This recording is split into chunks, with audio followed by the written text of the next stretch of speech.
high tide nagdudulot ng hirap sa mga taga-Kalumpit, Bulacan.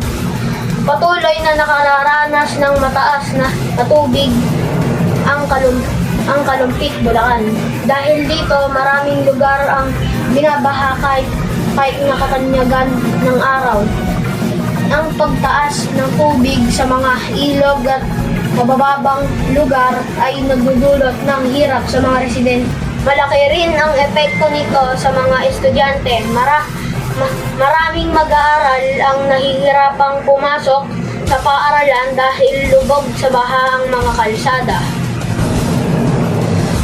May mga pagkakataong din nasuspinde ang klase upang matiyak ang kaligtasan ng mga bata dahil dito naantala ang kanilang pag-aaral. Apektado rin ang mga mamamayan ng Kalumpit.